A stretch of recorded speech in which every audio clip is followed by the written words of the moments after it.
Godzilla fans have very high expectations and demands for King Ghidorah. And he's just as beloved as Godzilla himself. You literally have two kings squaring off against each other. That's the Super Bowl to a Godzilla fan.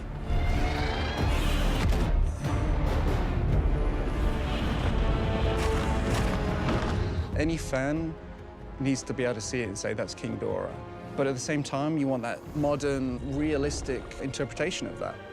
Whether it was visual design of the creature or his performance, his sound, we had to be willing to push the boundaries a little bit.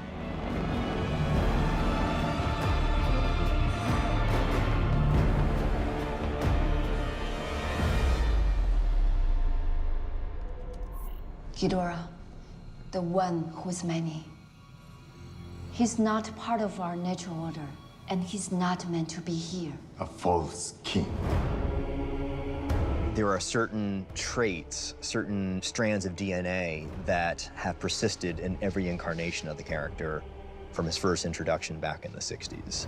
He's golden, 3 heads, very strange bat-like wings, and a very distinct cackle. King Ghidorah very clearly has his origins in the legendary Greek Hydra, but the way that he looks is based more on Eastern mythology. If you really look at his head, his facial features, his horns, even his scales, and just the overall flow of his body, it's very much an Eastern dragon, which is distinct from Western style. Ghidorah, for me, was the scariest one of all of them because each head has a character and a different personality and a different roar. It was important to me that King Ghidorah display a certain amount of intelligence and ferocity and really give him a personality. So we took 3 very talented performance capture artists and essentially tied them together so that each head would have its own individual reactions during a confrontation.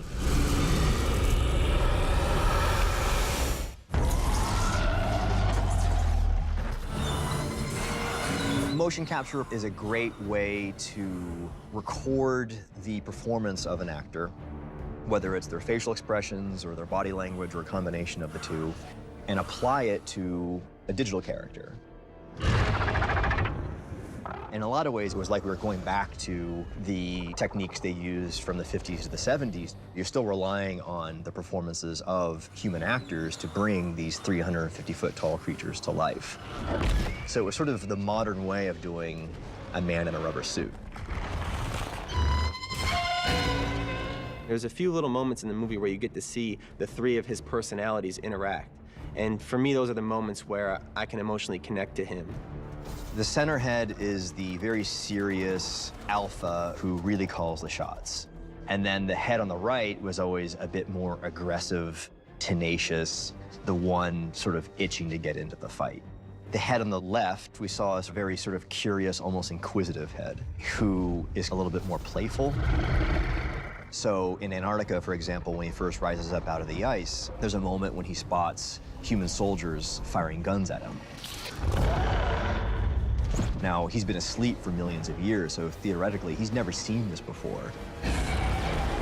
So instead of just creating a moment where he just steps on them or blasts them, wanted to just have the briefest moment where he sort of bends down out of curiosity and sort of just sniffs them out before ultimately deciding, okay, these guys suck, let me just get them out of the way, and he just completely fries them. Oh, shit.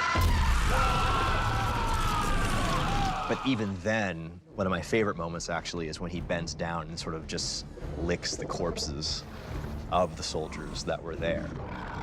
And then the alpha head in the middle yells at him and nudges him, tells him to stop. The center head is always the one that's trying to get the other heads back on track. It's a bit like the Three Stooges. What about Mo, Larry, and Curly over here? But it really did help the visual effects artists, the creature animators, to give it just a little bit of an extra spark.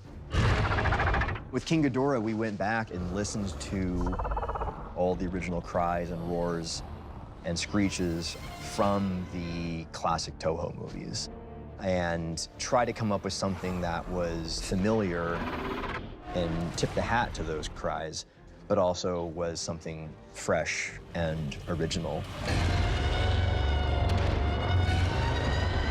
And so we went to an animal wrangler and recorded the sounds of snakes hissing, a rattlesnake.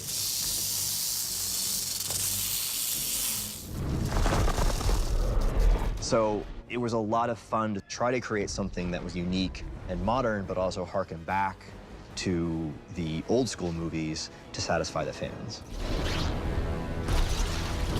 From the first time we see him in the movie, I wanted to make sure that the audience knew that we were dealing with something very different than what Godzilla had faced in the previous film.